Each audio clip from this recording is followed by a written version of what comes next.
Thank you so much, Leanne. And Jessica for getting me sorted out today. It's been a bit of a day. This is probably one of the most exciting ECDEV meetings I think we've ever had. By the time we get to the end of this, I think Matthew is going to be doing a happy dance. This is our marathon, so let's get started. I want to see that happy dance. No promises. Okay, so welcome everyone to the Economic Development Committee meeting. Due to COVID-19 pandemic, Regional Council is practicing physical distancing and all of the councillors are participating electronically.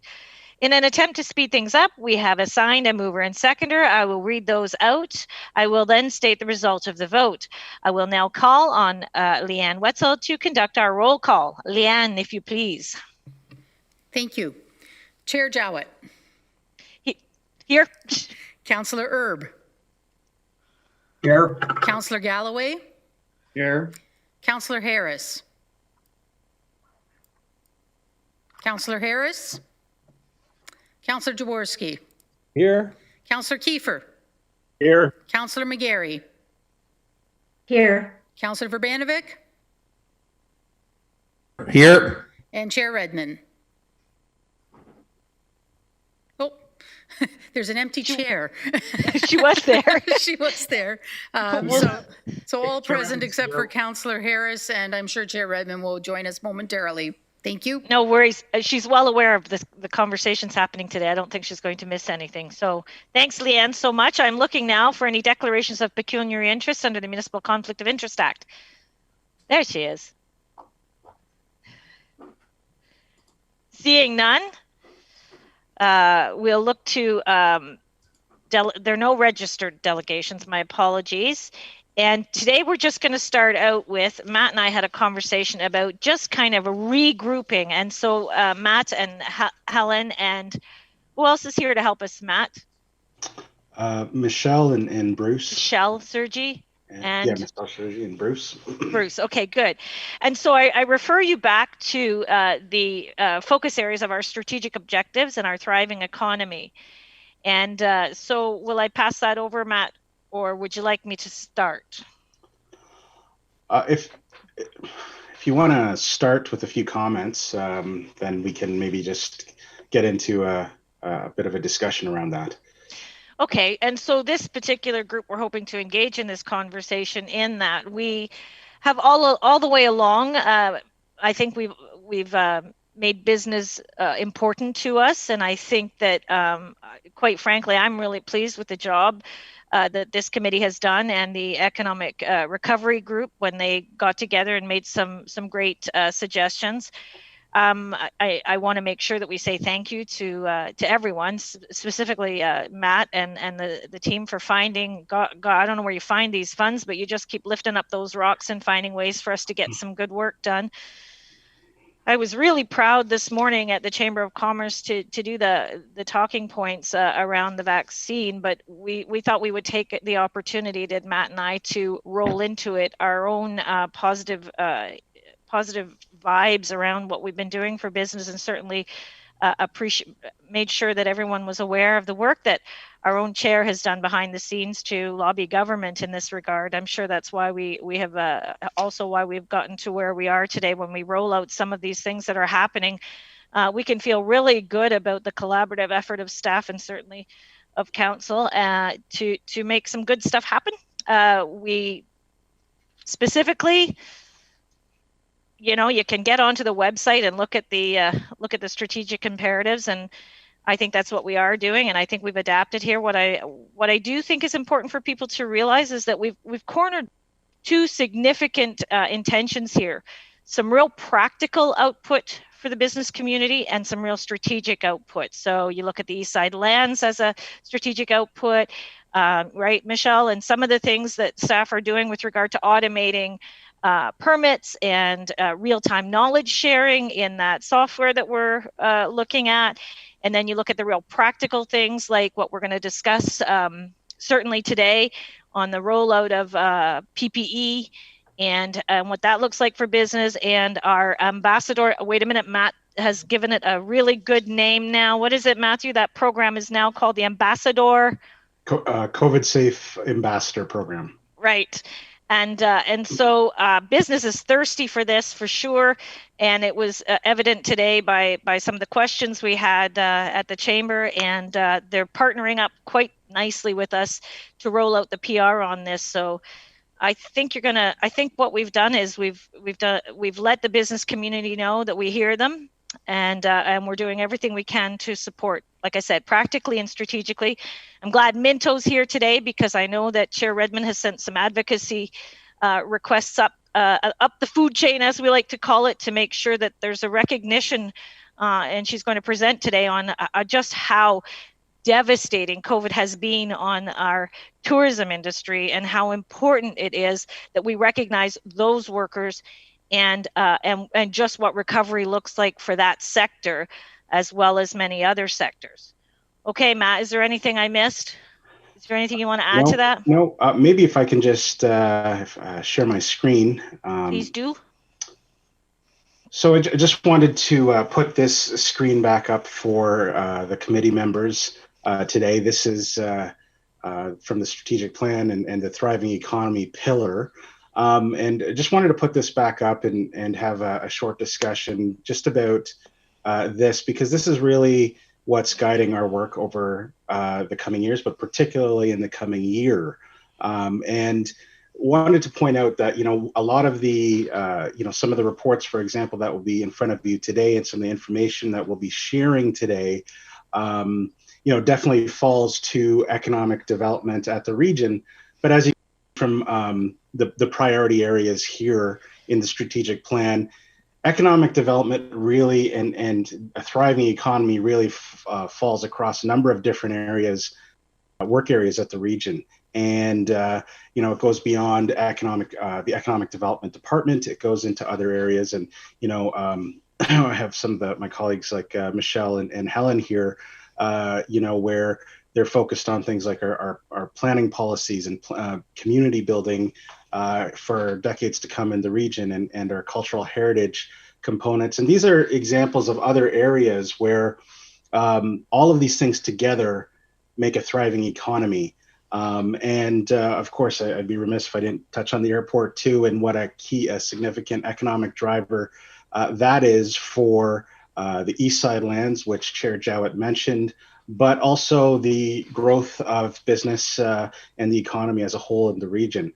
And so as we build out various programs that will come back to committee with for consideration, as we determine our actions forward and present path forward on helping to, for example, to support the rebuilding of the economy after COVID, it's really starting here. And we continue to come back to the thriving economy pillar as approved by council as our starting point and our guiding point for all of the actions that we're doing. And in the coming year, we do have a number of immediate priorities, which council has directed staff to focus on. And that does include things like various COVID business supports, which we're going to review today, for example. And it does include, for example, the official plan work that Michelle is working on. So we wanted to start off today's meeting by starting off by putting the thriving economy pillar back in front of committee, to just start there to say that this is where we are working from with regards to the programs and the programs that we build out and bring back to committee for consideration, and also any of the recommendations on how we can support the economy over the coming years. Maybe I'll just turn it over quickly to both Michelle and Helen, if they can just speak maybe a little bit to some of the priorities here from the planning perspective and the cultural heritage perspective.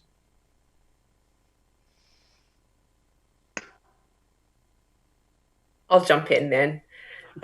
So from the cultural perspective, I think our cultural sector has been very hard hit by the fact that COVID has come and it has closed down a lot of their ability to operate, to generate revenue.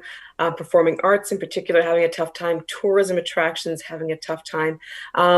but also understanding the role of those organizations in making our cities and making our communities livable communities, places that people want to come, people that want to go and do things in. And I know we've worked with Minto on a variety of initiatives over the pandemic, and we will need to continue to do so. And if the runway that we have ahead of us isn't hugely clear and obvious about when things can get started and what size of festivals will be permitted and all those things, we're going to continue to work with our community and work with partners like the Tourism Corporation in order to make sure that we can support our cultural organizations to get back up and running again in the safest way possible, and making sure that our communities feel safe to be able to come out and participate in the things that we need to participate in. So that's sort of where we're sitting. Thanks for that, Helen. And that is true. Like cultural has been hit just as hard as tourism. It's the same thing, right? So I appreciate that for sure. Okay, Michelle. So we've just recently finished some of the reports that we prepare annually. So on population, building permit activity, it's going to be coming to council in the next round. And something that we've noticed is that, from a population perspective, we're pretty much exactly where we're supposed to be in terms of growth, notwithstanding the fact that there's a few less students in town as a result of the pandemic, but we are hopeful that they'll be returning in the fall, depending on how everything rolls out with vaccines and variants and all the other sort of unknowns at this time. From a building permit perspective, on the residential side, incredibly strong. We were soft on the ICI side. And from the labor force report perspective, you can see it almost in the waves. We would close, there would be an impact on employment. We would reopen, there would, be an upswing. Again, there would be a closure, and then we'd, or a shutdown, and we'd see the same cyclical pattern. But what we have been seeing in the numbers is that the economy here is resilient. And there's no doubt that there's been an impact on the cultural side and the tourism side, but that there is that resilience there, and there's the beginnings of the recovery. And so we're seeing some strong numbers across the board. And again, this is not to diminish anything that's happening on the tourism side or the cultural side or even the service industry side of things, but we are seeing, at one point we had seen downturns in pretty much across the board, whereas we're starting to see some of those sectors, recover and actually outpacing where they were at the beginning of last year before the pandemic. So some very good signs that are coming out of that information, but also there's this wonderful opportunity in terms of the regional official plan review. We're looking at really trying to be innovative and move the bar with respect to, just what a great community this can be in terms of, addressing climate action, in terms of making sure that we do have a thriving economy. And so we're looking at employment from a variety of different ways. Coming up soon, you'll be having the at least the first glance of the employment land designations in terms of what we have that's existing in terms of supply, but that will feed right into sort of where we need to grow.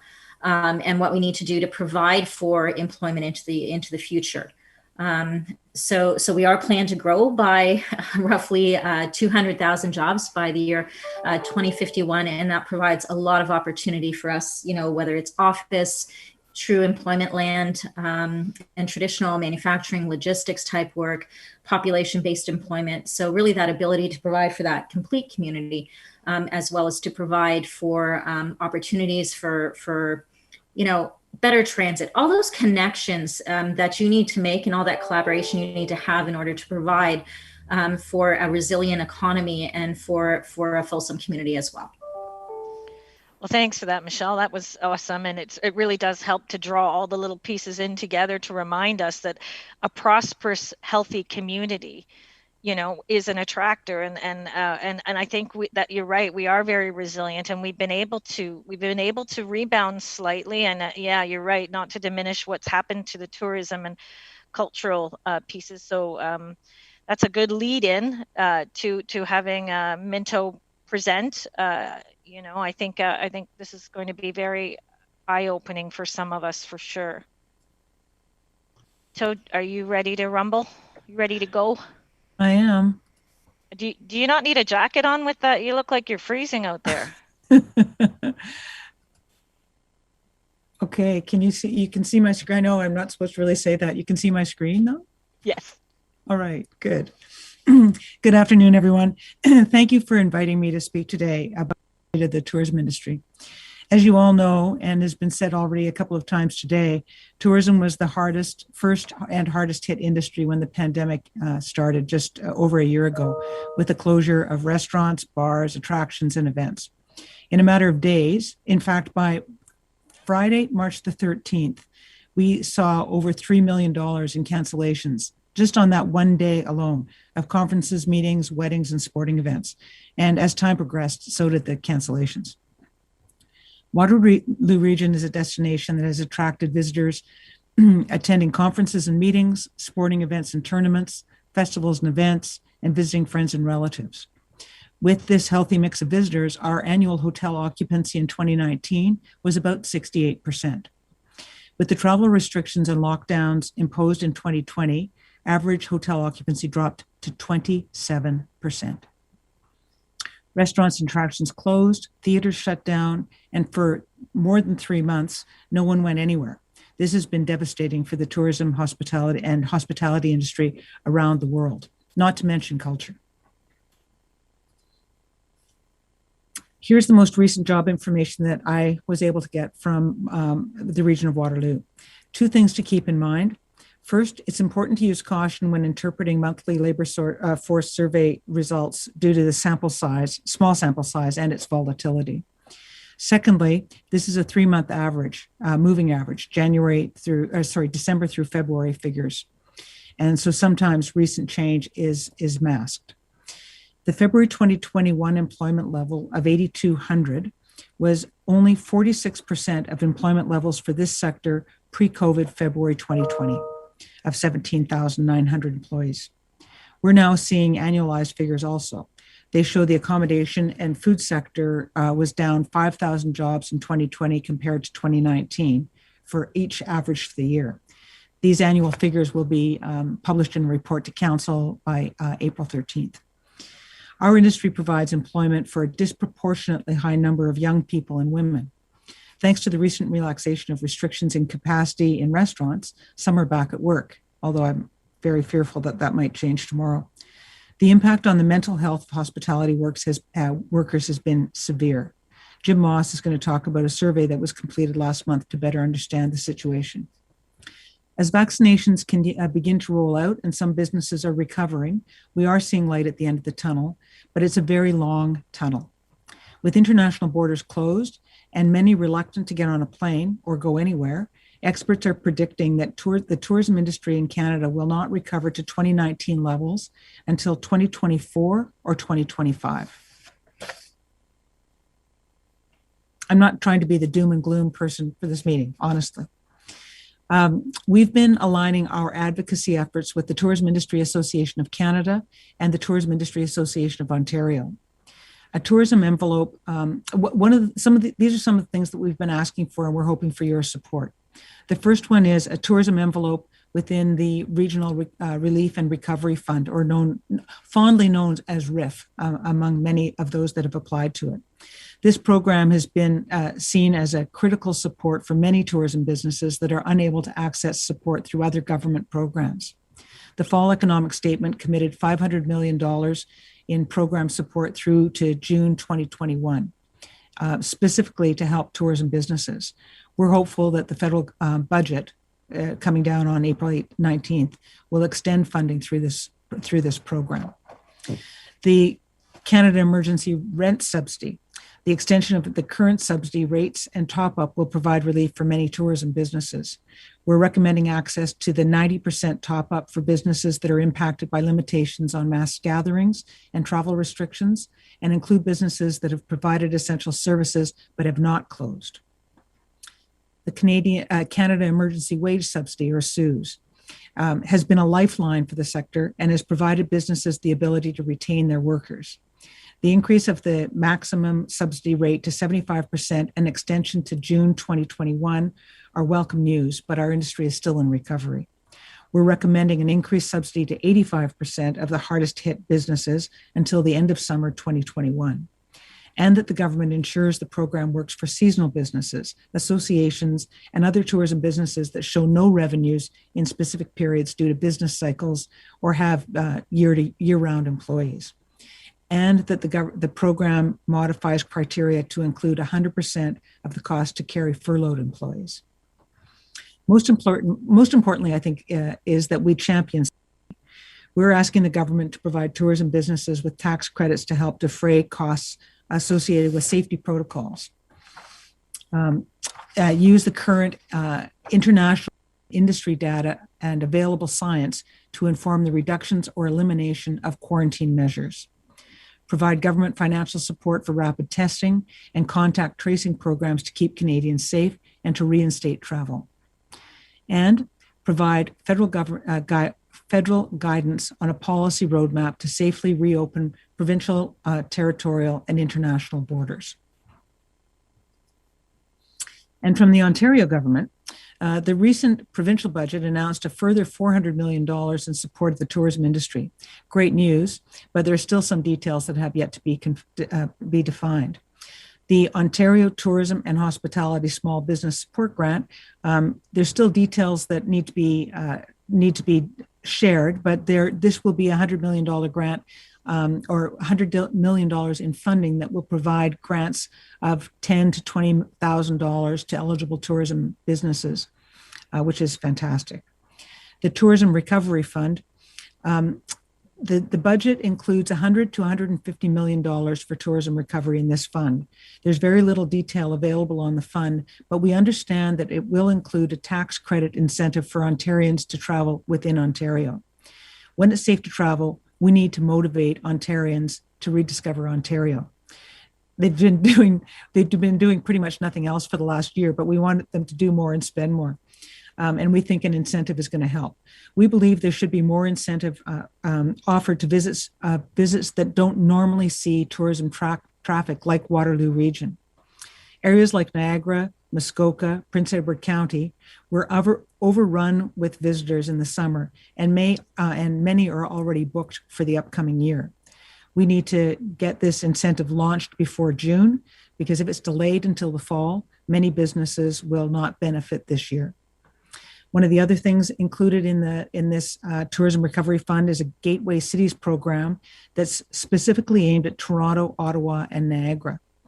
These three have been mentioned as likely to get extra marketing attention, but I think Waterloo region should be considered a gateway simply because we will be welcoming flare passengers from 6 cities outside of Ontario and already welcome WestJet passengers from Calgary. And finally, a Signature Destinations Fund. There's still no definition available on what this means, but I would like to see Waterloo region eligible for marketing support for the attractions that drive visitation to Waterloo region. We also hope to see support from the Tourism Recovery Fund for medium and large tourism businesses that have suffered through the last year. There are several examples in our region of businesses that have not been permitted to open or were only open for a very brief period of time, including Binghamton's Big Splash, Great Canadian Holidays, Drayton Entertainment, Bee Hospitality, Chicopee Ski, and Chicopee Tube Park. Not included in the budget, but important for us to continue to advocate for, are changes to the Employee Standards Act regarding temporary layoff. This change has been kicked down the road a couple of times. Now the deadline is July the 3rd, but it means that businesses that have employees that are laid off that they're not bringing back will be responsible for paying off constructive dismissal charges, which could bankrupt some employers. We need to come to a solution that's fair to both employers and employees. Action on commercial insurance. This has been a problem since before COVID began, and I understand from my conversations with a couple of insurance brokers that it's only getting worse. And one of the brokers that I spoke to said that he actually has an operator operating without insurance right now and has been for the last couple of weeks because they haven't been able to find an insurance company to take on their case. Beverage alcohol price reduction is another one that was apparently in the budget but got pulled at the last minute. We're hoping to see beverage alcohol price products reduced by about 20% as compared to consumer prices. This would support our restaurants who are in a very tough spot right now. And the last but certainly not least is mental health counseling and support. And I think that Jim is going to talk about that a little bit later. So thank you for the time today. Our industry really appreciates your support. We know that we're getting support from you and from the municipalities, and we hope it will continue and that you'll be able to support us on some of the things that we're looking for now. Thanks, Minto. Wow, you really covered a lot there, a lot of really important pieces. And yeah, we did see our parks and trails get really busy, but you know, a lot of our tourism still didn't recover from any of that. So we do need the marketing, and we do need to get our voice heard. So thanks for that. Matt, do you want to introduce anything here before we go to questions? I think. Or do you want to go right to Jim? Let's go to Jim, if that's all right, Yeah. Chair, and then after that, I can add a few comments and a recommendation for how the committee can respond. Okay, Matthew. Jim, are you ready? Yep, I'm ready to go. Can everybody hear me okay? Yep. Thanks very much for inviting me here to share some of this data. I've worked with many of you, even very recently, and you know that we take our data quite seriously, especially when we're looking at people's well-being. We were asked to join with a group who was looking at the hospitality and the tourism sector and had some considerable worries about the workforce. And so KW Counseling and Horizon had joined, and then we came in and offered to collect some data to really try and understand with greater certainty. So there was a lot of insight coming in informal channels. And what we like to do is get some data directly from the source to try and sharpen up our understanding of that. There was a ton of data. We just did a small sample first, about 110 people totally randomized from this sector. And it's one of the most overwhelmingly homogeneous data sets in terms of unhealthiness that I've seen in my career. And I think this is critical for us to understand, is that we all imagine that people are struggling, but when we collect the data and really see how and how much they're struggling, the idea there is for us, by understanding that, to feel more confident in needing to take action to support people. So I'm going to share the data, and then I'm going to pull out a couple of the highest level, most important kind of macro or meta level insights that we believe we identify in that data set. Just share my screen here quickly. Okay, so we asked two series of questions about the workplace, and then a series to do with anxiety and a series to do with depression. When we looked at how people were feeling in terms of different spectrum of health, we were able to compare them to an active sample that we have right now from the larger Waterloo region community. So this 107 random sample from hospitality and tourism, and comparing those to the average health of the same community where they live. And it's important to say that the larger community is currently, their well-being is down somewhere between 18 and 25%. So when we compare the dark blue is the community and the light blue is this workforce. And remember that the dark blue is already down 18 to 25%. And so what this shows us is that on every spectrum of health, the members of this employment workforce are significantly, and in every case, it's at least one standard deviation lower. So it's a very, very significant pattern of additional pressure being reported on all of the aspects of their health that we measured. Most importantly, mental health, and then financial health. And so what we're actually seeing with the rest of the community, generally financial health is holding up at an average level. It's much better insulated from the pressures of the pandemic on average and generally across the region. There are all obviously pockets that are struggling more than others, this being one of those pockets. And interestingly, when we tore the data apart into smaller sets, the people who remained working but only part-time or hourly were significantly less healthy in this regard, because they were probably not getting access to some of the other supports that were available to folks who had been laid off or furloughed entirely. And so keeping your job but not enough of it is a predictor of significantly additional pressure. Now, we also looked at their relationship with their employer, and we don't come in with too strong of an opinion or an estimate, but we did hear a lot of stories of what the employers were trying to do, and we had a really wide cross sample from very small employers to larger employers. And what it shows here is that their relationship with their employer is healthier on average than the rest of the community. And so if we were to boil that down to a very simple kind of macro insight, it would be that the employers are trying really, really hard to care for these people and do their very best. And the employees are signaling that they believe that to be true, that that's the experience that they're reporting. And when we hear about the specific things that they're trying to do, I think the larger ones have had a higher capability or capacity to do more and in a more organized fashion.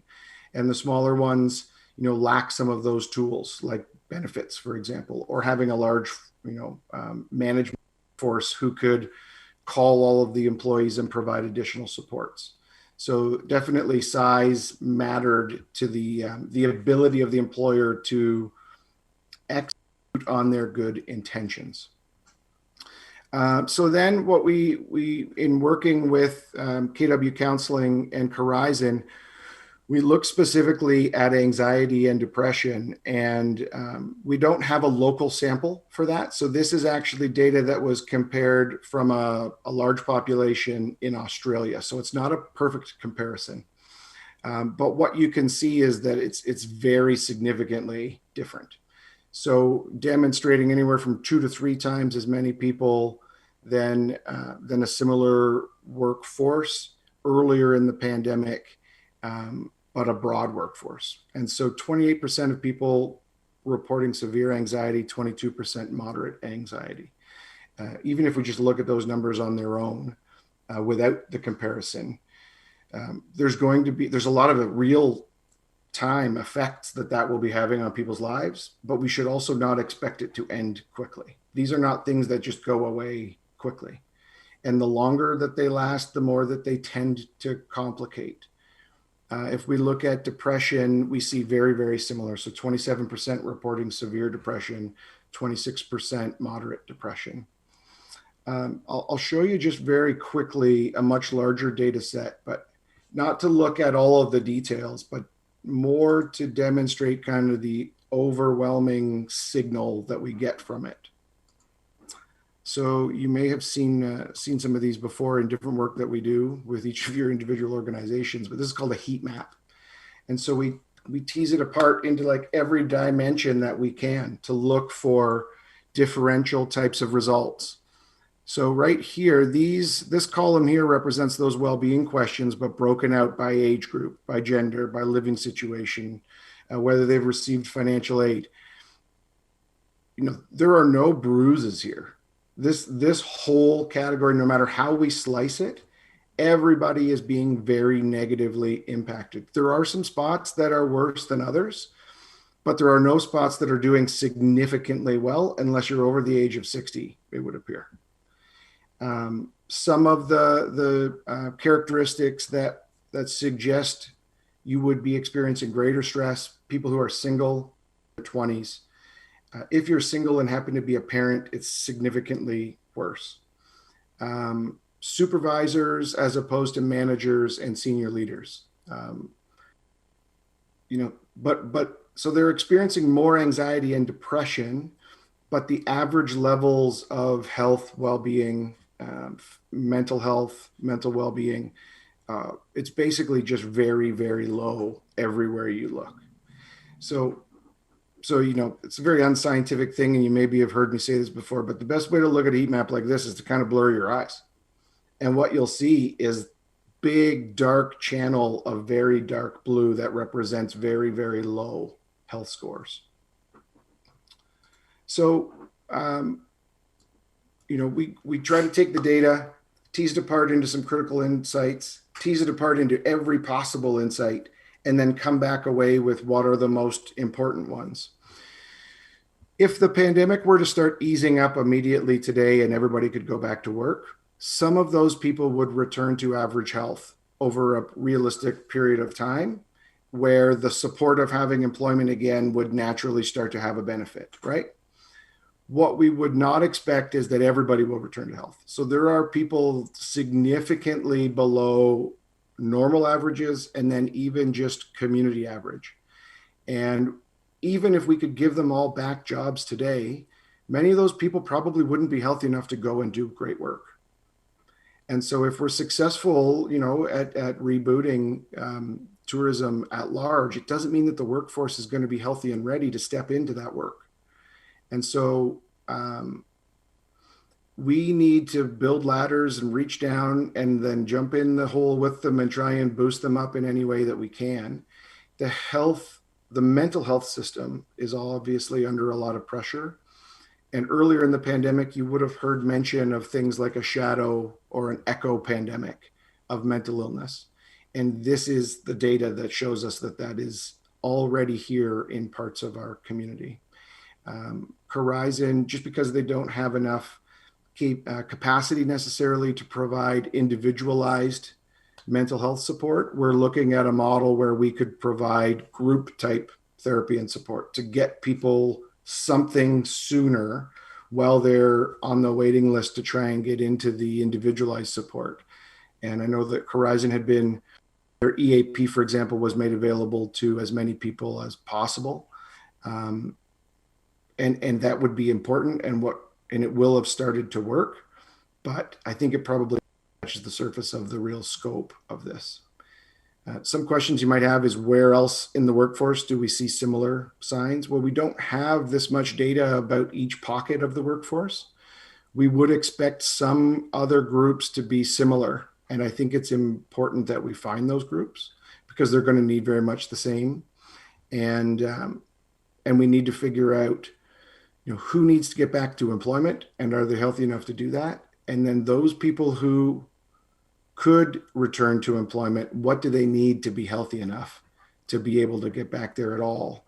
Otherwise, we end up with a really, really long tail on this. And these people, for the most part, are parts of families, and the complexities that will, the rippling effect on their families, et cetera, will continue to cause additional complexity. So like I said, I've never seen a workforce random sample look as unhealthy as this one in 10 years. And I don't say that lightly, but I also take it as my job to not sugarcoat this, because the idea is that we see it for what it is, and then we feel compelled to take whatever actions are probably available or most appropriate. Okay. Wow. So we do have a few questions. Matthew, do you want to insert here anything before we get started on that? I Or would go to the suggest questions. Going to the questions, sure. Okay, thanks, Matthew. Okay, so Councillor Verbanovic, you're on first. Sorry, I thought Carl was ahead of me. I was. So go ahead, Carl. No, go ahead. The chair's running the show here. I'm very sorry. I'm just going by order as it's coming up in my screen, so I didn't catch who was up first. I really apologize. It's not intentional. No worries. No worries. Okay. So, Jim, thank you for sharing this, and Minto for your presentation. Certainly, Jim, I mean, it's very concerning data.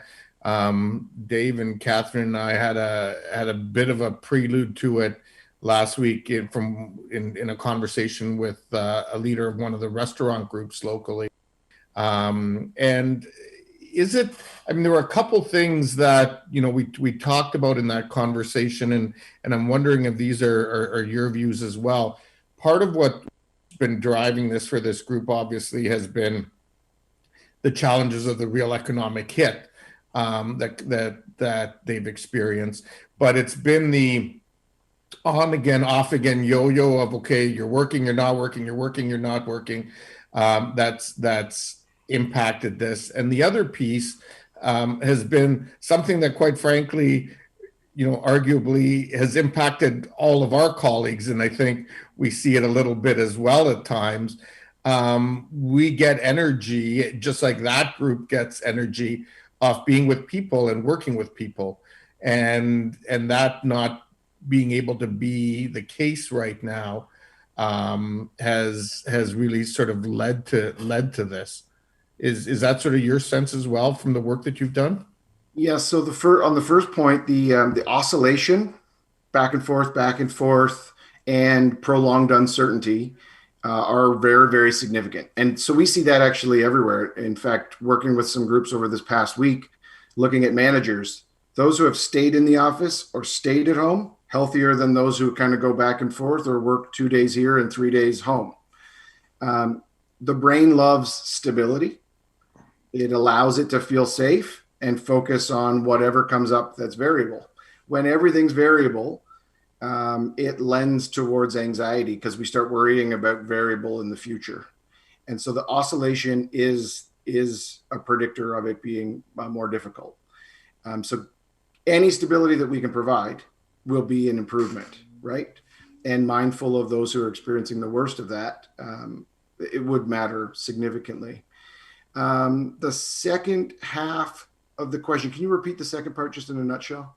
The second part was that, you know, these folks typically get their energy from being with other people and working with other people. And so is that, I mean, and the absence of that creates some of the challenge. Two significant components there. These are generally more socially minded or extroverted folks, at least in the front of the house, not always in the back of the house. But the other really critical thing is purpose. So what most average people kind of discount in terms of needs, our health and our well-being, is a sense of purpose and accomplishment. And so being together with that group, but also, you know, delivering a service to people. The name of the industry is the service industry. Being of service is critical. And so the absence of having your bucket filled through those social interactions and that, but also, I mean, every single time that they've taken the brunt of this shutdown, right? And we're calling one subset of workers essential. The opposite feels very true to those people impacted the most, right? So the feeling of being not essential and then being thrashed around so much will stay for a long time with very many people.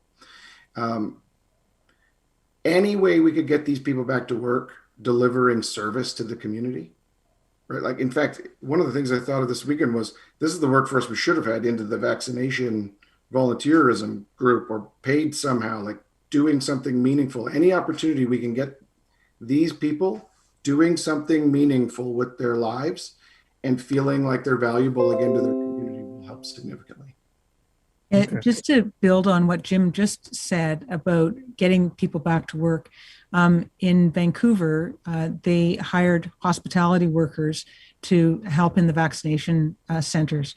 So they put 1,400 people back to work, working. But you know, it's not volunteer. They need the money. That's part of the challenge. Okay, Minto. I guess my next question was just to you in terms of sort of the list of advocacy and work that needs to be done. You're coming to us here at the regional committee, and that makes sense. You know, we're all, you know, this is, I think COVID has been the ultimate in barn raising experiences of pulling everyone together to do everything that needs to happen.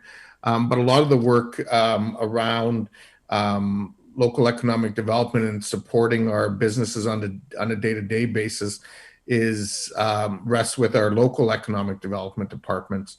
Is part of your plan to come and present to us at our councils and economic development committees as well, and to build that advocacy piece? Absolutely, I can. I mean, I've been working with your economic development committees, and Matthew and I have certainly seen a lot of each other over the last couple of months. So yes, absolutely. I important for you all to understand what we're looking for from the federal and provincial government too, though. Our job in advocacy, well, my job has never been so much about advocacy except until the last year. So we're, as I said, we're working with at the provincial and federal level, but also locally. No, for sure. And I know, a number of the things that you've included on that list are things that have come up in whether it's been in individual calls we've had with ministers and stuff, or our group meetings with MPs or MPPs.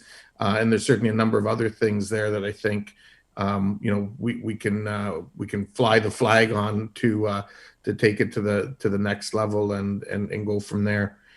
So is part of the, because we really didn't have motions or anything on the agenda today, is part of the intention, I guess this is a Matthew question, to round it all out, to see us move forward with some sort of taking an advocacy approach to our next round of regional council meetings, when I think it's the third week or something of April. So through the chair, so yes, our next what's up right after this is a resolution that we've drafted to put in front of this committee, which would then go to council, but it responds directly to the presentations that you've heard today from Minto and Jim about specific advocacy to the provincial and federal governments. So that's right up next after questions are complete.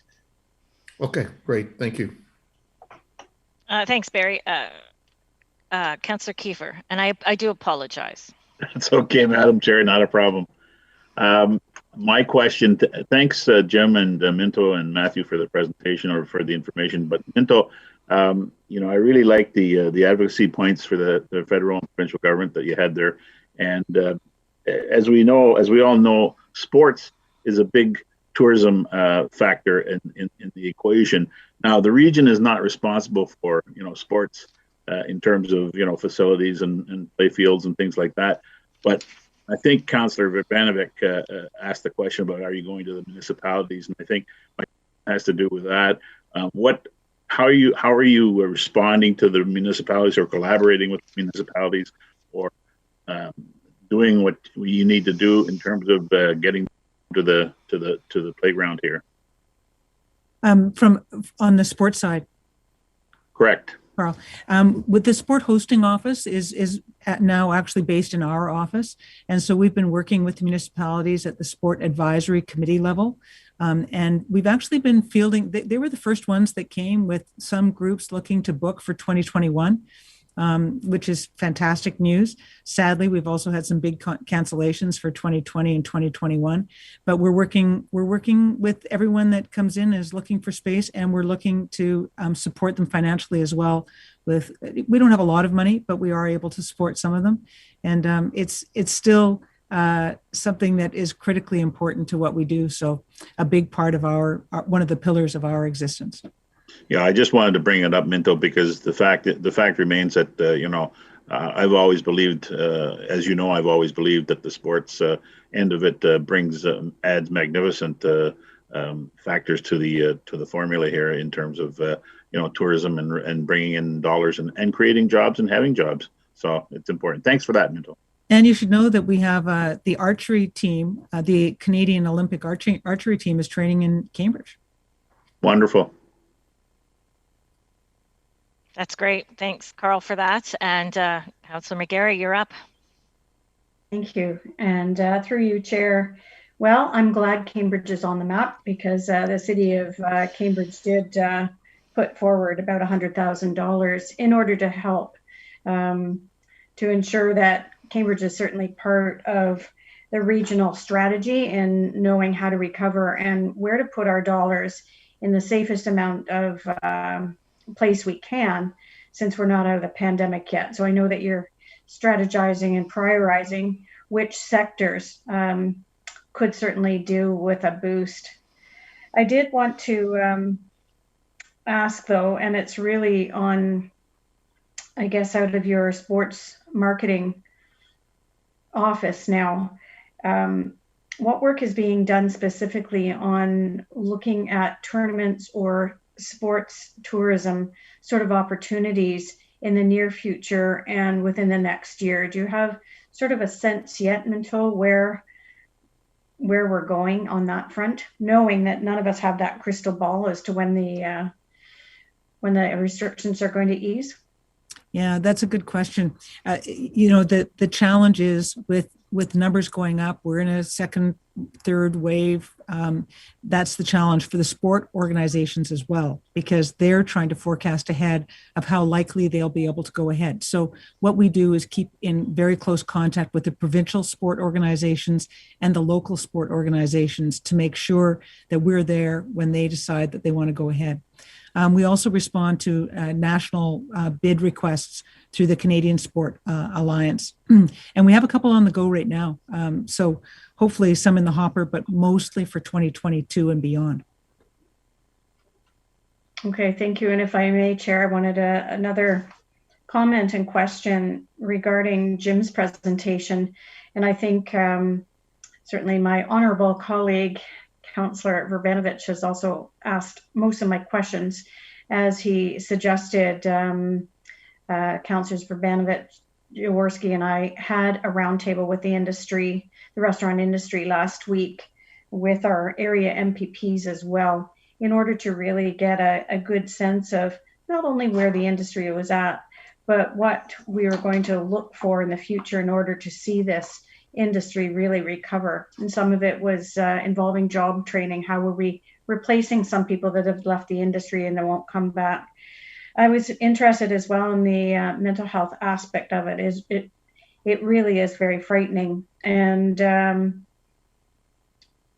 as we know, this is a group that does get their energy from others. So I'm a little interested in the group therapy approach that may sort of get at least people together for short term until there can be more robust supports individually. But I'm wondering, Jim, if you wouldn't mind speaking to what might be out there that will satisfy a few things. It'll be, you're all in the same boat together.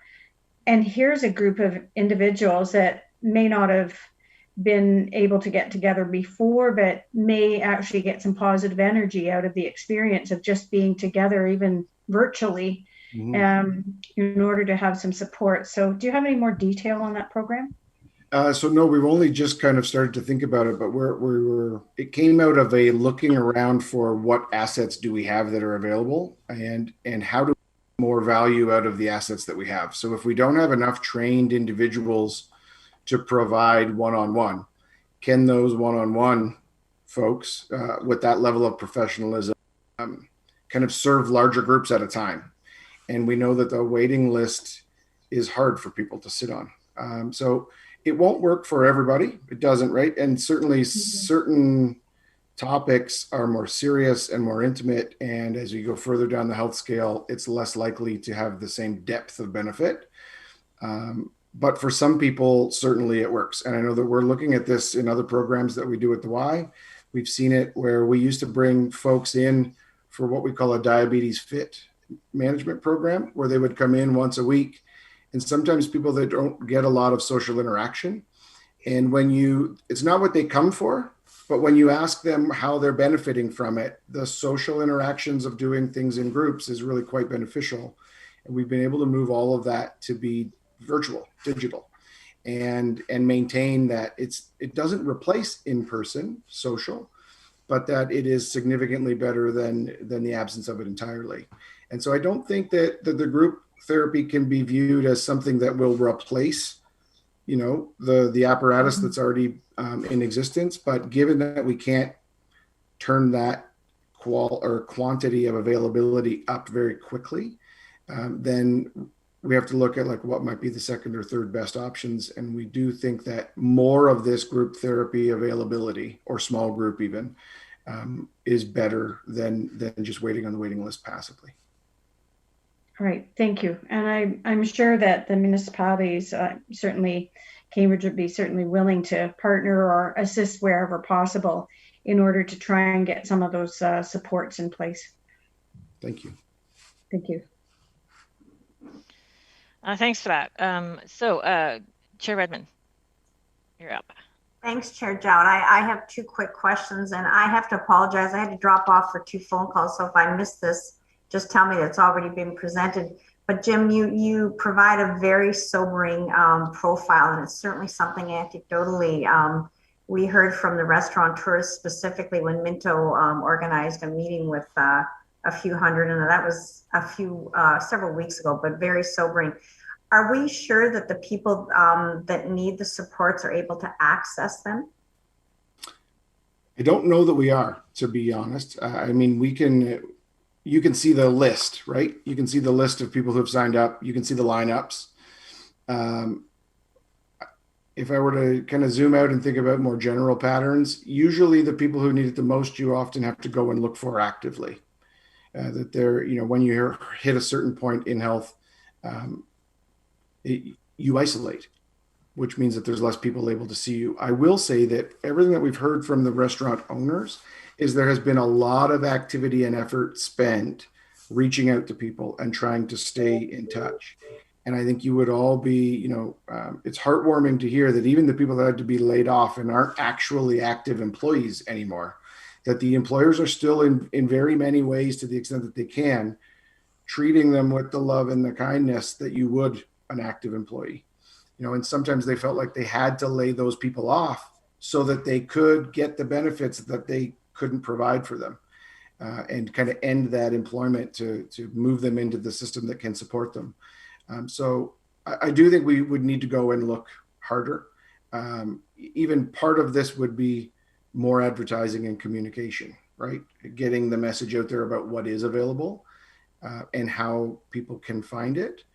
But I do think you would be correct to assume that there are at least some, and what I would estimate, maybe some of the least healthy, that we would have to go and actively look for and bring into the system. Otherwise, the system will catch them later, but when it's become serious enough that they enter it through a different way. And if I can, second question to Minto. Minto, we're always looking past COVID-19, and I know that was a large sort of basis of your presentation. Has the tourism industry quantified or looked at some of the good news that's coming out of the Waterloo Regional Airport and what impact that might have on tourism? And what triggered that thought was when you talked about being sort of a gateway, because there are people that will now be flying in. Just wondering if you've turned your thoughts to that in better days. Yes, we have. We've actually been working with Flair and Chris Wood and his team at the airport to do some marketing with the cities that we're twinned with, the 6 destinations that will be. I prefer to think of people coming in from there versus people going out from here to those cities. But we're working really closely with them. They don't have a huge marketing budget, which is good because neither do we. So we'll be working with them to send influence other cities, to write about other cities for Waterloo region folks, and we'll have influencers here to promote people to travel there. I think that there's a pent-up demand for travel. So I know that my board chair has actually already booked seats to Vancouver for when Flair starts flying. But I think that there's still concerns with many people about going outside the province, getting on a plane, and that is a concern that we have to try to address as much as we can. And it's across the tourism industry to encourage people and let them know that it's safe and that they should get out and travel. Hard to say that when the numbers are going up the way they are in the region. So hopefully we get that under control very soon without another lockdown. Thanks for that, Minto. So what we've heard today again is more confirmation that this is a she session. I'm not saying that there wasn't other demographics at play here, but it just further tells us the tale that females bore the brunt of kids as well as losing employment and managing that. One of the good news stories that I heard was that a lot of restaurateurs were literally putting food boxes together for employees, because it was all they could do. And so they were giving them weekly food boxes, which I thought was an incredible feat of philanthropy, knowing that their businesses were collapsing. So, you got to see some good that came out of the unfortunate stuff that's happened here. So thank you for that.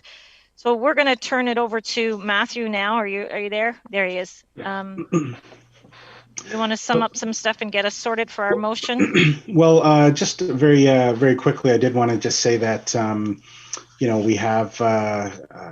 we have been not just the region but the area municipalities, and if it's all right, I just want to quickly share my screen again, just to highlight some of the ongoing work that the region and the area municipalities have been doing since the pandemic hit to try and advocate or support the tourism industry or small businesses as a whole, but which has an effect on the tourism and hospitality sector.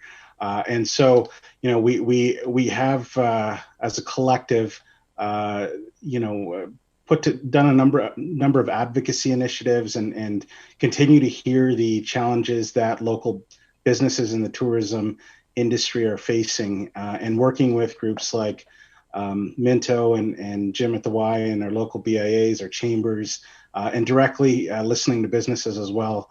We'll continue to come back to this committee with further opportunities or recommendations on ways to support. So I just wanted to put this in front of the committee, is that here's a list of about let's say almost 30 action items that collectively the area municipalities in the region have done. And today we're actually going to be furthering that with the resolution that we're going to put in front of you. And just also on to Jim's presentation specifically, I've started some conversations with Jim on how the region can potentially support some of that programming and developing. And so we'll continue to do that and report back to this committee on what options and how we could potentially pursue. So in response to the presentations from Minto and Jim, Chair Jowett, we have a resolution that specifically focuses on advocacy to the provincial and federal governments. And maybe if I can turn over to our clerk's team to share that resolution. Perfect. Thanks, Tim. I was worried because of road docs, I was going to have to read all that out. So I'm glad that it's there for us. Thank you. Thanks, Tim. So again, just to highlight, this addresses, I think, all of the what you saw in both of the presentations, specific advocacy for specific changes, considerations in the federal budget, information coming out of the recent provincial budget, regulatory change considerations, support for mental health for the workforce. So I think this really responds directly to what we just heard from Minto and Jim, and so we've drafted this for the committee's consideration, and we'll wanted to put this in front of the committee for its for as a recommendation. And Matthew, is it possible that we could get Jim's well-being heat map so that it could accompany perhaps our chairs, regional chairs, Redmond's letter, advocacy letter? Could we do that? Absolutely. Jim and Minto have shared presentations, so that will be going out in the package of materials, but we'll make sure to look at including that in the actual letter to advocacy letter to senior levels of government. Okay, and so I'm looking for a motion. Oh, it's moved by, if you'll indulge me, can you hear me? Okay, good. Moved by Councillor Galway and seconded by Councillor Verbanovic. Is that correct? Leanne? Yes. Thank you so much. So all those in favor?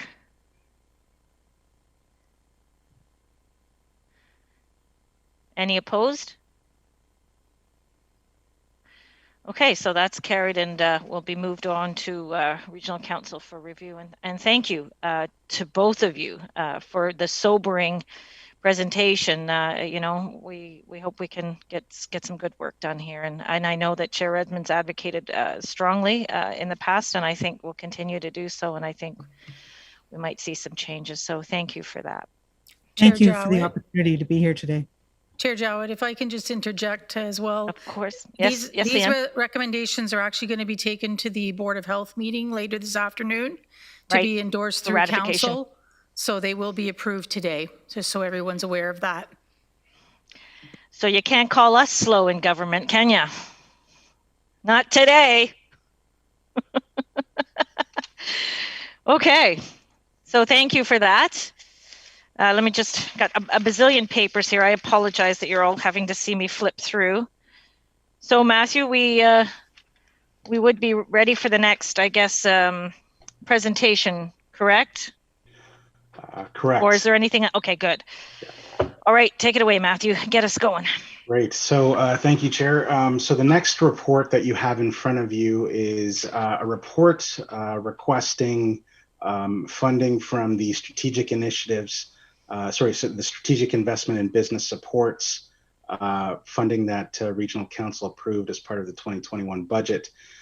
In particular, it's to support two programs. And the first that I wanted to cover with you was something called our COVID Safe Ambassador Program. And so as a little bit of context, since the pandemic started, we've heard continually from businesses throughout the region about clarity, the need for clarity on the various operating requirements from the provincial or any requirements that are issued locally, like orders. And so we continuously heard about needing assistance to interpret what does it mean.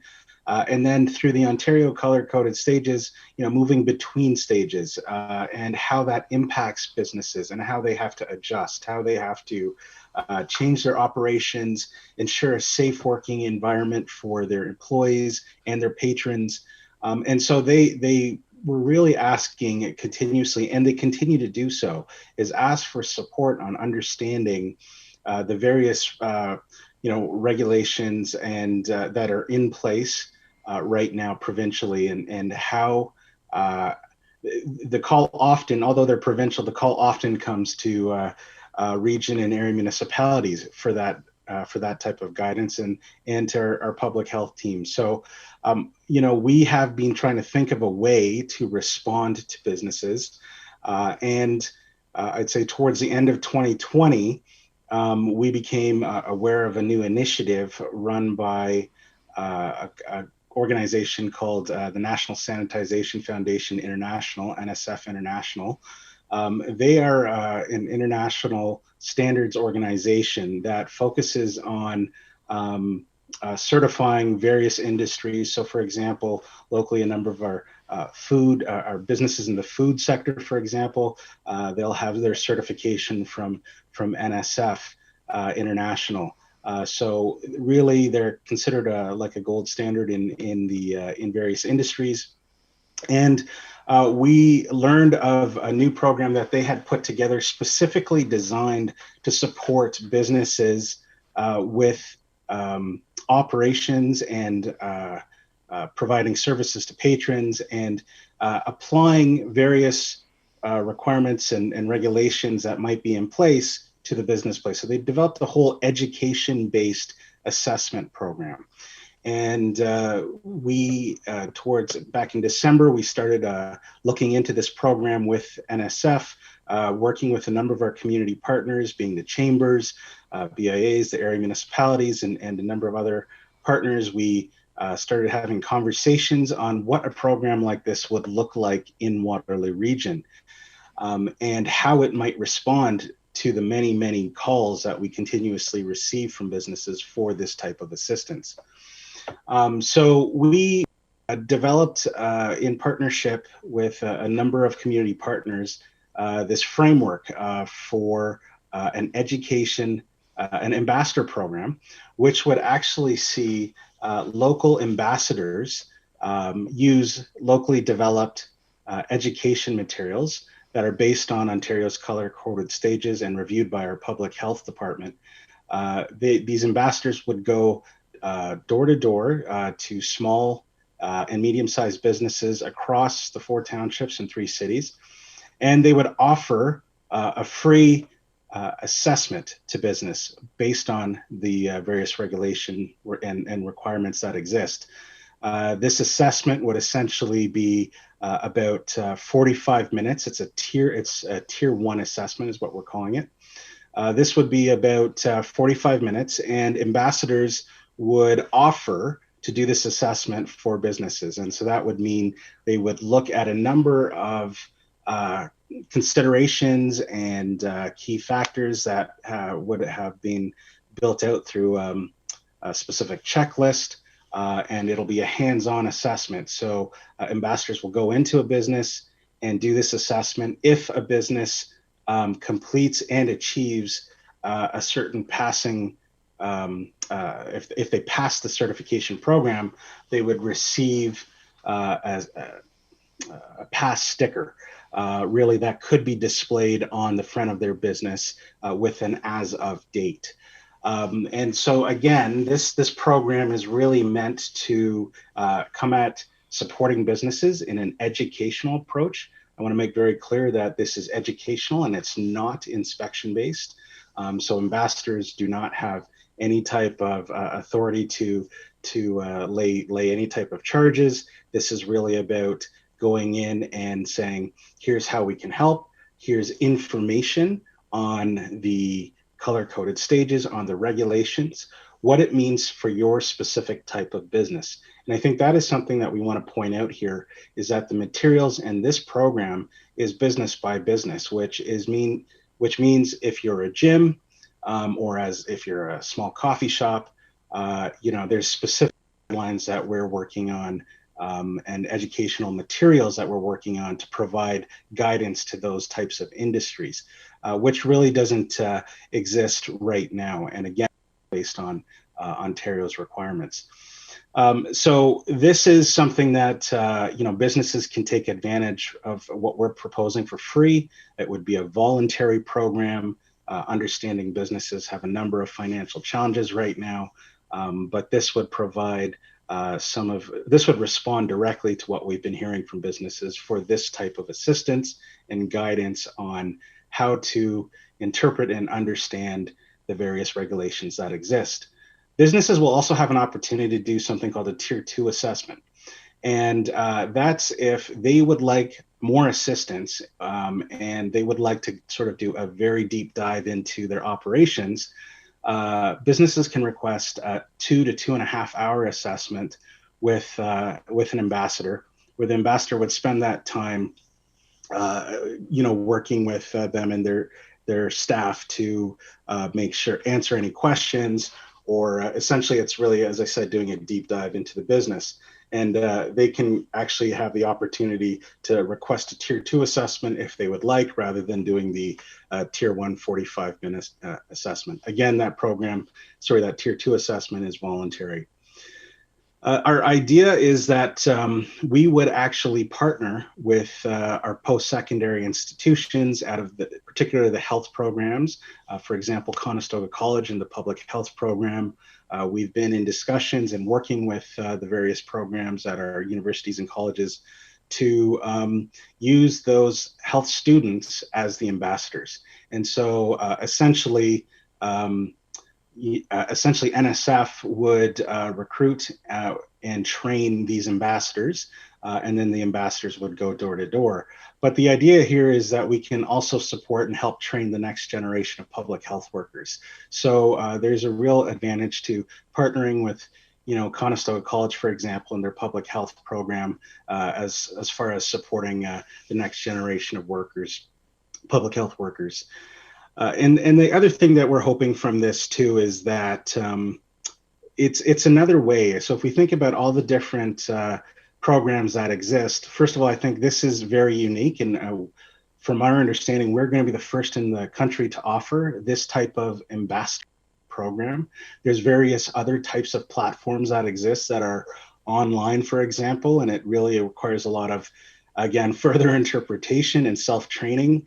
But the here is we're actually going to have in-person ambassadors go business to business. And again, the materials would all be reviewed by our public health team. The other component of this program that we're going to be offering is actually a website and a telephone line where businesses can actually call in and request the assessments. So we will have ambassadors going door to door and offering these assessments. But if a business, for example, wants it sooner, or wants to doesn't want to wait for an ambassador to come around, they'll have the opportunity to pick up the phone or request directly an assessment. So, I think the other thing that we're hoping this does is help just respond slightly to some of the calls that public health receives too from businesses, specifically regarding the educational component and how businesses are supposed to operate. So we hope that this might relieve a tiny bit of pressure with regards to those types of inquiries. And it also will just make sure that our businesses in Waterloo Region have the opportunity and are equipped to reopen when it's safe to do so. And we're looking at this as a way to also support economic recovery. So as hopefully we reopen and move through those color-coded stages, businesses will know exactly what to do and how to adjust as we hopefully move through a reopening phase in the coming year. So that's we're pretty excited about this program. We've been working with one of our key partners, which is the Chambers, on launching this program right now. The Chamber is actually going to be one of the leads and administering this program, administering this agreement with NSF International. And we will also be providing direct support as a project partner on this to support things like the website and the phone line, and also with preparing some materials. And again, our public health team reviewing those materials that we develop. So very excited about this program and what it has to offer. And we're hoping as a starting point that we will be able to support up to 5,000 businesses as part of phase one, which is going to happen by the end of the calendar year. We are pursuing federal funding to hopefully scale this program up. So those discussions are also underway at this time right now. So that's the COVID Safe Ambassador Program. Essentially, we would be looking to launch this program in April. So we've had initial conversations with the post-secondaries in the area, and already started to look at the availability of students, for example, from the various health programs and how they can be leveraged as ambassadors for this program.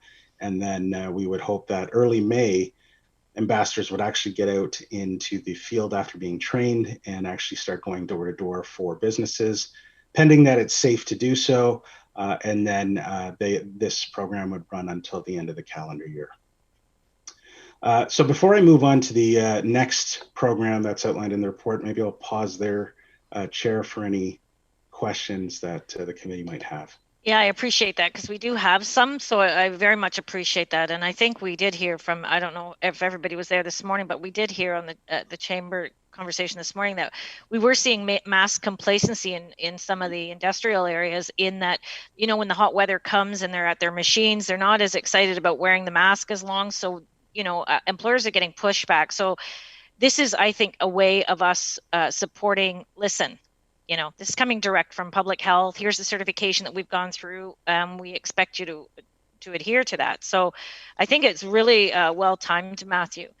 So Councillor Kiefer, you're up first. Thank you, Madam Chair. And I think, Matthew, you answered my question, I should say. But I was going to have a two-part question as to the rollout of this program and the timing. I think it's an excellent, positive program. And I guess the one thing would be that how quickly can we adapt as we go in and out of the different provincial recommended phases of the lockdown and opening? I think you covered some of that in your answer, but maybe go over it again as a reassurance. Yes, and so through the chair, I'll respond to that. And I should also mention that Sandy Stevens from Public Health is here too. So if there's anything to add, I'll also defer to her. But essentially, the program and the checklist that we've been working on with NSF, our public health team, has been really around the current Ontario color-coded stages. So taking into account things like moving back and forth between color-coded stages, and a lot of the requirements, first of all, apply to all of those stages and are just safety, educational safety.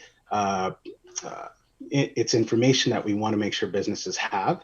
And then we are trying to do our best to take into account for things like different variants and such. But should there be new requirements that are issued by the provincial government or new regulations, we will do our best to make sure immediately that those are built into the program.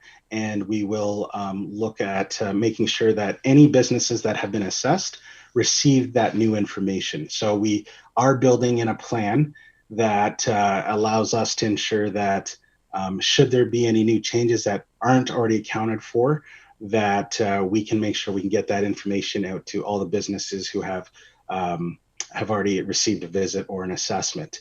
And then that will be built into the remaining assessments that we'll be doing over the rest of the year. So we are absolutely accounting for that, and that is an important part of the program. And we're looking at a way of rolling that out so it's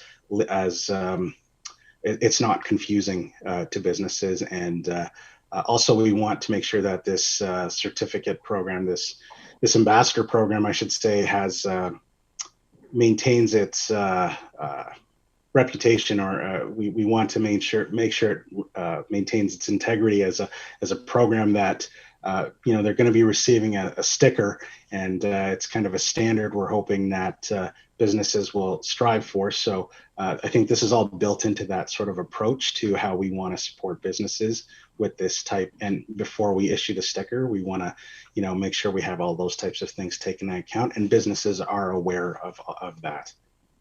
One more question, Madam Chair, if I could. Madam Chair? Hello? Sorry, Carl, my mouse was sticking, but I was not in it. Nothing like a sticky mouse, is there? Thank you, Madam Chair. No, thank you for the reply, Matthew. And I just wanted to ask you if you were still working with speaking of the airport, which is important, the 822 Squadron, Air Cadet Squadron out there with regards to the program.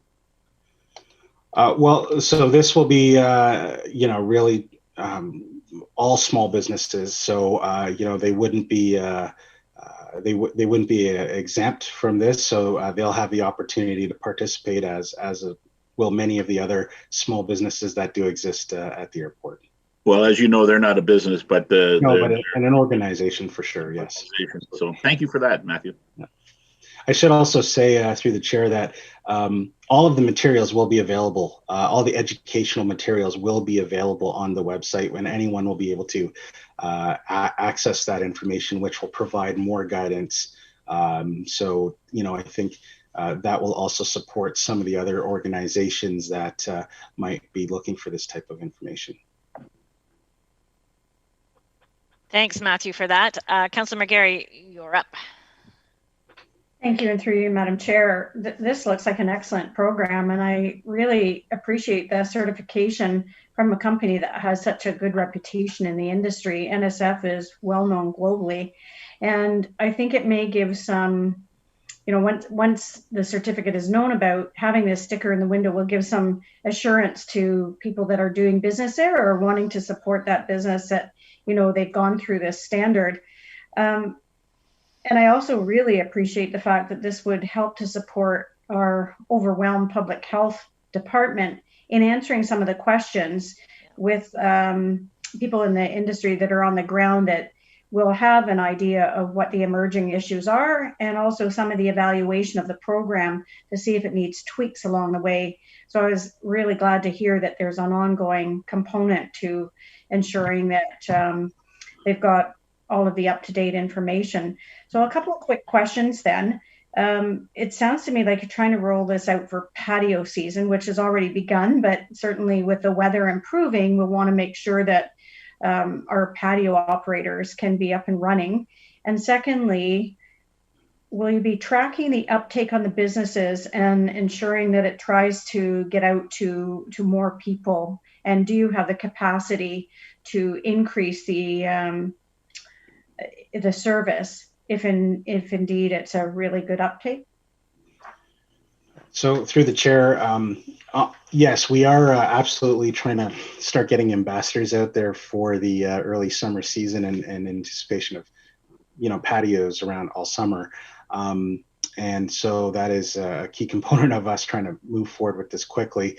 To the question about tracking, yes, that is actually a big part of this. We are going to be tracking this on a regular basis. Ambassadors will actually have a digital a digital assessment tool that they'll be using, and that'll feed into the uptake, the type of business that's asking for the assessment. We'll be able to tell where demand is. We'll be able to tell where the businesses are and where the assessments have been done. So there is this back-end tracking component to this program that will allow us to know the uptake on the program and how it's doing and how much of an impact we are having. We are, to your third question, we are planning to recruit up to 50 public health students. And so we're hoping that based on our projections and our planning, that type of ambassador team will be able to, really get out to all the businesses, particularly where the 5,000 by the end of the year, if not earlier. So we think that the number of students that we're recruiting will help us really deploy this program faster. And as I mentioned earlier too, we are pursuing funding from senior levels of government to hopefully scale this up even further, which might accelerate the program some more and maybe expand our impact. All right, thank you. Councillor Urbanovic, you're up. Thanks a lot, Matthew. Great program. Really well thought out and looks exciting and innovative, and so I'm really encouraged by it. The one question I have, and I know early on, at least in our city, and I think others did similar work, we ended up taking people out of community services and put them into economic development last spring. Did reach outs and calling out with respect to supporting businesses through the initial government programs and so on. And this system seems to be modeled similar to the Main Street, the digital Main Street program, which is a different version of a reach out. And I'm just wondering, while this obviously has a very unique public health component to it, I'm wondering if you've had any conversation with the local municipalities to see if there's an opportunity to partner up on resources. I know, each of the cities, and I think Dave's already approved his in Waterloo, some funding programs. We've got some coming to council in the next while for small business. But is there an opportunity to collaborate and not only do an assessment, pertaining to the public health piece, but also see, with the extension now on digital Main Street, is that something we can gear them towards? Are there other provincial or federal programs that, just because they're too busy as small businesses, they're not taking advantage of and maybe aren't fully aware of them, and so really supporting them more comprehensively and doing it collaboratively with the local municipalities?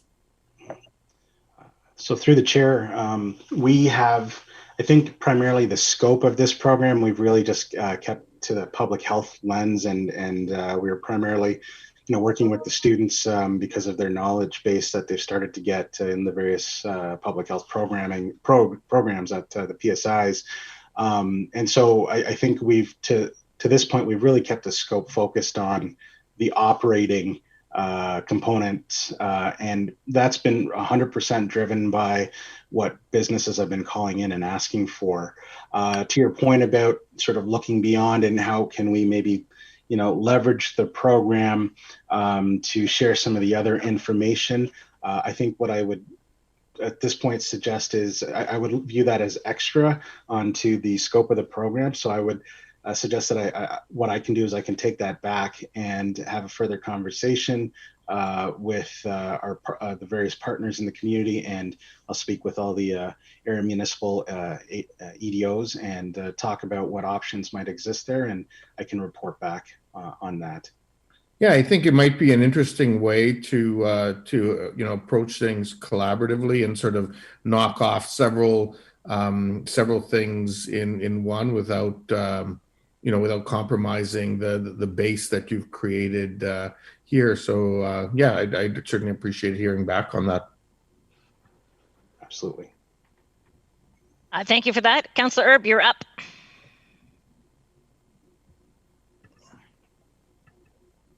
You're on mute. Sorry, Jim, you're on mute. Thank you, Madam Chair. And great program, Matthew, and initiative. Nice to see that Waterloo Region is going to be another leader and first in this type of program being carried out. Two questions. I'm wondering, do you have any concerns with the recruitment process, given that this is sort of at the end of the term for a place like Conestoga College? And secondly, those that you recruit, would they be under some kind of a contractual arrangement with the Chamber of Commerce or with the region? Right. So to the first question on timing, yes, that is absolutely why we're hoping to move forward with this as soon as possible. We are cognizant that particularly now public health students are getting swooped up, like, different organizations are coming in and picking those students up to come and work to support COVID response. So we are aware of that, and we are trying to move as fast as possible right now to deploy this program. We have, in anticipation of that, we did start having initial conversations and subsequent conversations with the post-secondaries about student availability and starting to lay the groundwork so that, if this is approved, then we can, hit the ground running, and we're not coming at this for the first time. So we've started to, in partnership with the post-secondaries, started to lay the groundwork that this program is being developed and may be coming. And hopefully that will help us get some students fairly quickly. But we have been talking to the various student coordinators and program coordinators at the various post-secondaries and trying to make sure that we will have the appropriate access to students to be able to get this program off the ground quickly and not have that as a delay. As for where they're going to be contracted, they'll actually be contracted by NSF International. So it won't be the Chamber, it's actually NSF International who will be recruiting and hiring the students and training them and administering the program. It won't be the region or the Chamber, supporting it in the various ways I discussed earlier. Thank you. Okay, great. And Regional Chair Redmond, the floor is yours. Thanks, Chair Jowett. I know Sandy Stevens has already been referenced, and I just find this whole initiative exciting from several angles, and it's been a very productive discussion. I'm just wondering if Sandy wants to talk about, it would seem to me this could potentially be a real game changer for bylaw and enforcement and our interface with the business community. I just wondered if you could comment on it from your perspective. Thank you, Chair Redmond. Yes, I was initially approached by NSF. We've got contacts there. In fact, the contact at NSF is a public health inspector that's well known in our industry. So I was quite happy to match them up with Matthew in economic development, because I did see the potential right away. And it was, I'm hoping it would be really exciting. We have two groups of business operators in the region from our health protection perspective. One is those that we've got existing relationships with, such as the personal service settings and the restaurants and whatnot, and they've got existing relationships with their inspectors, and they reach out to the inspectors on a regular basis with a ton of questions, which keeps them quite busy. But there's a whole other segment out there that we don't have pre-existing relationships with, that I think are getting a little bit lost, and really our only contact with them is when we see an outbreak happening, a COVID outbreak, and then our team gets in touch with them and then does some assessment of their infection prevention and control and other COVID mitigation measures, and let them know what's working and what's not. So I think this program is really going to fill the gap for that second group, and hopefully take a little bit of pressure off the inspectors who are getting, daily getting flooded with phone calls and emails from the operators they do have relationships with. So we were looking at this from the perspective of what information can we get into the hands of the business operators before they have an outbreak to ensure they don't have an outbreak, which is, important to controlling the spread within the region, but also important to the health of the business, because if they do have an outbreak that gets too far out of hand, then it really negatively impacts their ability to operate, which everybody's just on right now and really doesn't need that kind of negative pressure on them as well. So we've been working closely with Matthew and his team to make sure that the messaging aligns with our public health messaging, and I do have an inspector that is dedicated as a liaison to this program to make sure that any changes that do come up will be captured and interpreted, and the correct information and resources are provided to not only the NSF staff, but then onwards to the people that are taking advantage of the program. So we do hope it's a game changer as well. Thanks for that, Sandy. Much appreciated. So we have public health after this. So I'm hoping now that I see there's no more questions, I'm hoping that we can move to the next piece so that we can get our motions up there and we don't hold people up in the waiting room for public health. But Matthew, I didn't complete our motion. I've got some housekeeping to finish for the federal recommendation, because I thought it was all in one. But I see that we have the second one. So we can go and do that one at the very end, as long as someone reminds me, so that we can carry on the train of thought here so it doesn't make it too confusing. So do you want to introduce the second initiative now, and then we'll do both motions? Is that how we're going to go forward, or what are you thinking? I can move through the second one fairly quickly and just provide a quick update and then context of the recommendation. So you heard, so the committee heard from Minto and Jim earlier. One of the things that we've been working closely with the Tourism Corporation on, and with all of the area municipalities, has been the demand that we've seen from small businesses, particularly in the tourism sector, for support with PPE, the additional costs associated with that, the costs associated with minor COVID-related retrofits, things like the patios, for example. So the Tourism Corporation received some federal funding earlier in the year to support small businesses in the tourism sector. One of the things that's notable out of that was there was actually, the local demand was 300% more than the actual funding that was available. And so that really told us the type of pressure that small businesses are under right now to try and just manage the pressures associated with PPE and related retrofits. And so one of the things that we wanted to do is leverage the existing program application process Tourism Corporation built to disperse that federal funding, and then partner with the Tourism Corporation and some of the other area municipalities to do a second round of funding to support some of the small businesses with those costs. And so what we're hoping to do here is, again, through the strategic investments for business supports, from that allocation, put $200,000 towards $200,000 towards funding for PPE and minor retrofits. That would be complemented as well by some of the area municipalities who have already passed motions to contribute funds to this.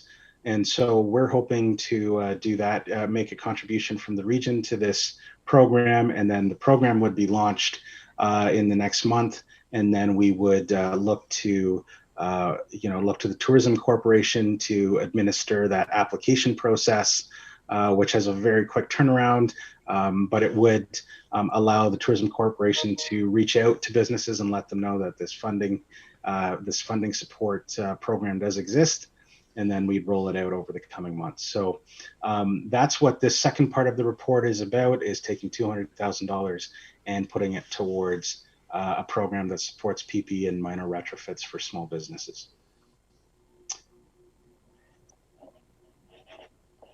And that's exactly what I meant by, practical solutions for business and strategic, right? Like these things, I think meant so much to the business community. That's the sense we got this morning anyway, Matthew, that they were so grateful that we worked so well with them to roll some of this stuff out. So thank you for all the hard work you've definitely put in this. Does anybody have any questions with regard to the presentations that Matthew has just put forward?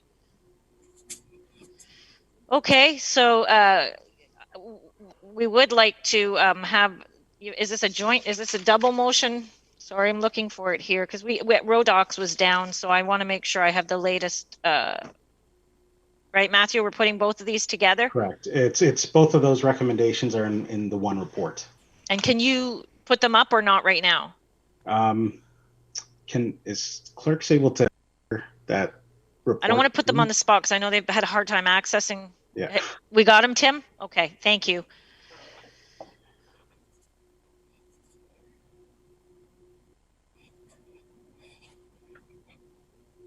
And so I'm looking to see who's making that motion. That would be Councillor McGarry and seconded by Councillor Kiefer is what I have here.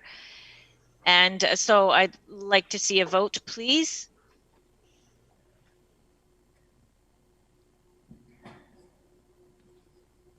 Good. Okay, and that's unanimous. Any opposed, just to make sure? Okay, and that is unanimous. So thank you. And you have your support for that as well, Matthew. Well done. So again, unanimous. And then can I just go back to doing my housekeeping? I'm looking at our time here and being very cognizant of public health. So I'd like to do our housekeeping for that federal motion, Matthew, that I didn't get on. Can we put thank you so much, Tim? Reading my mind probably seems a little scattered sometimes. Okay, and so there's that federal motion to go along with the presentation by Jim and certainly Minto. And so who is moving that one? Let me just check. I apologize. I'm just going to toss it out. I'm just going to toss it out there. Councillor Jaworski and Councillor Erb.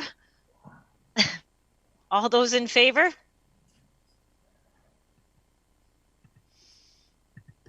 Any opposed?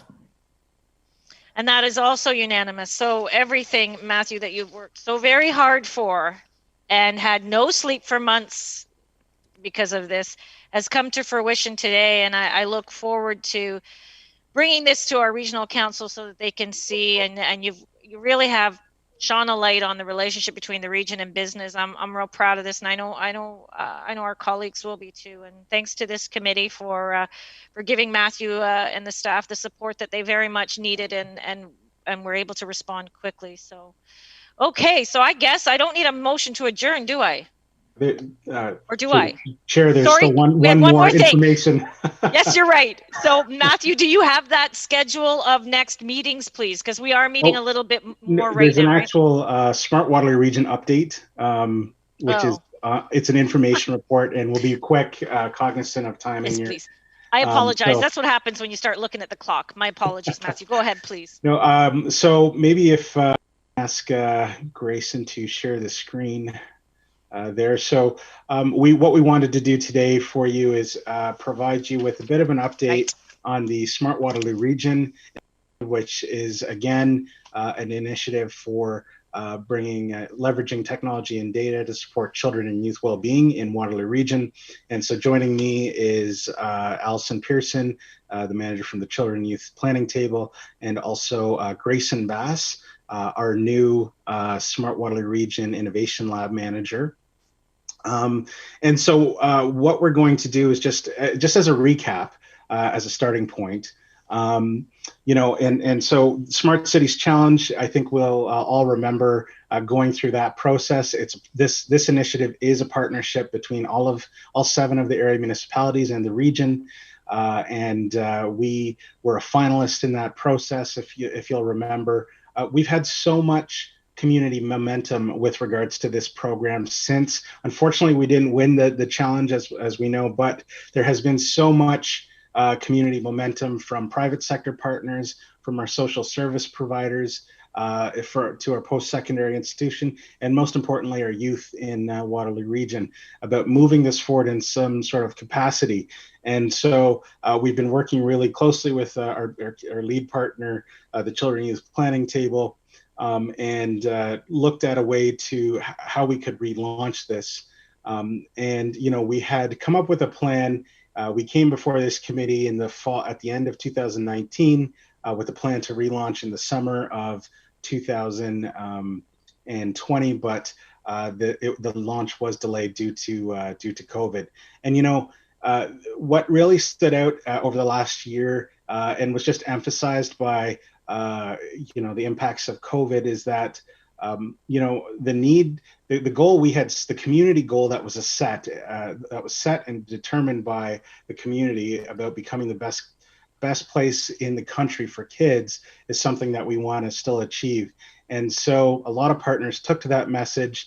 One of the exciting parts about this was through the consultation was that the areas that we had selected through the challenge process, those focus areas are still existing priorities. If anything, they've just been emphasized by COVID, in that we have some challenges in Waterloo region for our children and youth that need to be addressed. And the data showed that we have some issues where, there's a lot of, the impacts of COVID aside, Waterloo region, there have been a lot of exciting initiatives, but if we don't focus on some of the issues that our children and youth are facing right now, that can catch up with us. And so I do want to just highlight that one of the things that our project did was capture the eye of some of our philanthropic funders in the community. And the Hallman Foundation came to the table and said they wanted to support the relaunch of Smart Waterloo Region. And they generously, the board at the Lyle S. Hallman Foundation generously made a contribution of $1 million towards the relaunch of the Smart Waterloo Region initiative. And that is over a 4-year period. It's really meant to support the backbone costs around staffing, community consultation, some pilot project development, and some data work. And so they were key in sort of triggering the relaunch process. The region and area municipalities have also come to the table with the ongoing funding, the continued funding that they initially committed throughout the proposal phase. And so our budget of $2 million over 4 years is allowing us to relaunch. And now that we've adjusted, and we're planning to now work towards an early spring relaunch. I just want to turn it over to Allison Pearson quickly, just to talk about the existing priority areas at a very high level. Again, I know we're short on time here, but it's worth just quickly emphasizing. Thanks, Matthew. So as mentioned, this project continues to have a focus in the areas of early childhood development, literacy, mental, emotional health, sense of belonging, root causes, which would be those foundational underneath system level issues that run beneath these well-being challenges, as well as the community-based measurement framework. So as Matthew mentioned, through COVID, through this last year, if anything, these issues have become even more prevalent and pressing. And I do want to highlight in particular, understanding that has come for this community of the importance of sense of belonging in particular, how critical that sense of belonging piece is as a foundational component to these other aspects of well-being. That's great. Thanks, Allison. And so I also wanted to just turn it over to Grayson Bass, our new Smart Waterloo Region lab manager, to sort of talk about some of the things that we're working towards as part of the relaunch. which we're really excited about. And Grayson's been talking to a lot of the community partners and our social service providers and members of our tech community about how we collectively move together on a relaunch of Smart Waterloo Region. So I'll turn it over to you, Grayson, to keep going with the presentation. Thank you, Matthew. And I would like to thank the chair and council for this opportunity. I know that we're short on time, so I'll make sure that I am as expeditious as possible to go through this. Today, I would just like to talk to you about the vision of the Innovation Lab.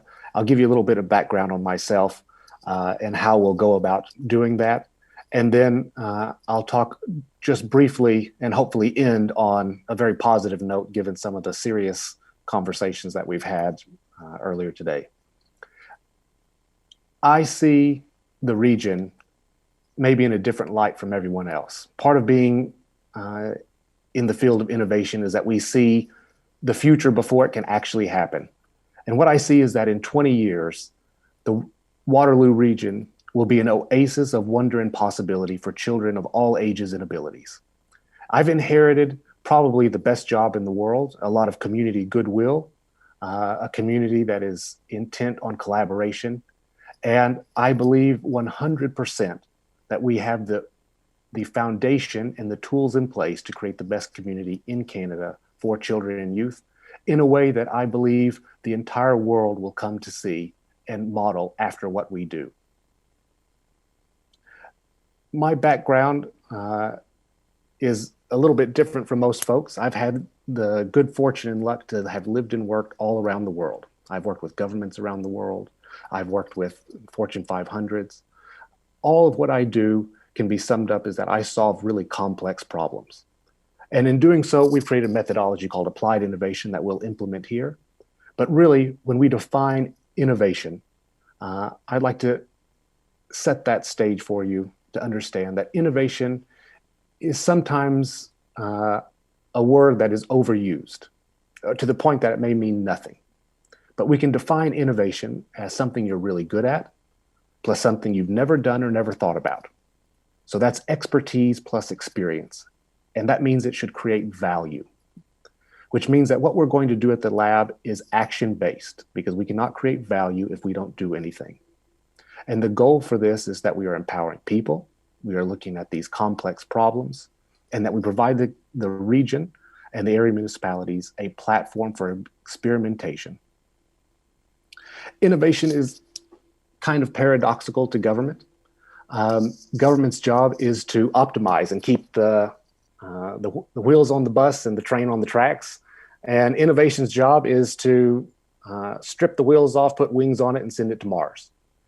So it seems like when the region was, and this initiative was founded, that it was paradoxical, that there was an opportunity to do something that has never been done before. And what I really see as my job is to build the bridge from what is happening today to what is possible.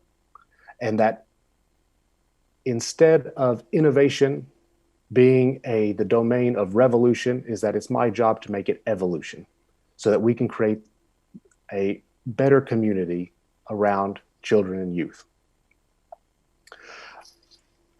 In terms of what we're going to do, I think it's important that you know a little bit about me. I have 3 small children. Everything I do is designed to make the world a better place for them. And right now, as we've heard, we have a lot of problems to deal with. So in order to do that, when we build a community that's strong, when we build a community that is resilient, that will be done where it is built around children and youth. If we try and build communities that are based on technology or robots, we're going to get communities that are good for robots and probably not good for people. If we look at and understand that every child belongs, that we are the guardians of our children's future, and it is our job to open every door of opportunity.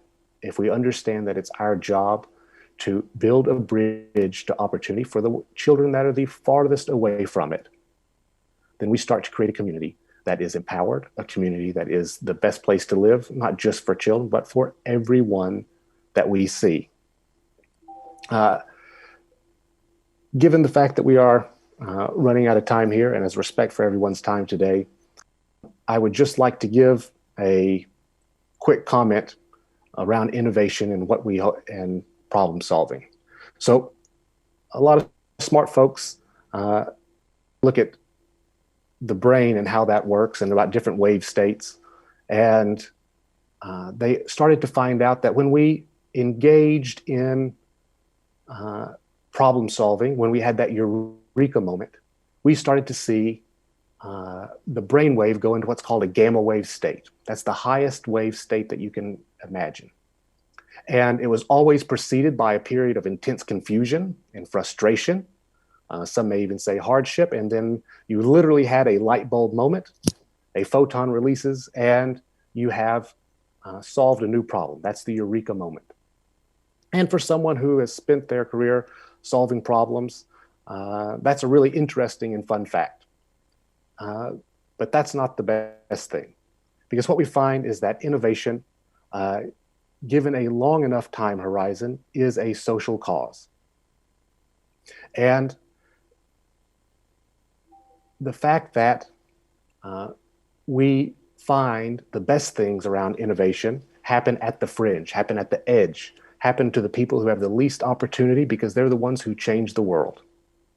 So what we've found is that when we look at monks who are meditating, and they start to meditate on compassion, on caring for other people, on solving other problems, we start to find that, number one, this is an infinite source of energy and power. And we start to find that the brain treats this just like innovation, that we enter into this gamma wave state.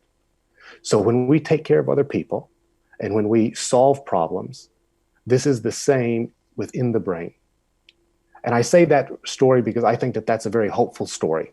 Because one thing that we know, and I'll end just with this thought, is that through the last 100,000 years that humans have been on the earth, every time we have faced an environmental challenge or a serious challenge that has affected civilization, after that, we have excelled as a community, excelled as a civilization.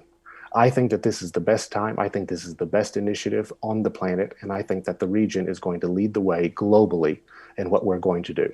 And we're going to do that by taking care of children and youth. I'll end that today out of respect for everyone's time. Thank you very much. Thank you so much, Grayson and Allison. And I can see that you guys would have, if we had more time, you would present us with some very interesting information. I hope that our need to get to our public health meeting does not give you the wrong impression. We're so appreciative that you came in, and thank you for the information today, and look forward to more information as we move through this cycle. So thank you so very much.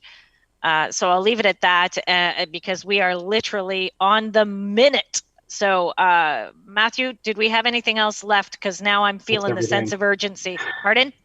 That's everything. I think the clerk's team will follow up about a regularly scheduled ACDEV committee meeting for the rest of the year. Oh, that's perfect. Then we can leave that one off the table. So there's no motion. We're just receiving that for information. I would now like to entertain a motion to adjourn by Councillor Erb, seconded by Councillor Galloway. All those in favor? Any opposed? Okay, it's off to public health we go then. Thanks everybody for your indulgence once again. Shall we? See ya.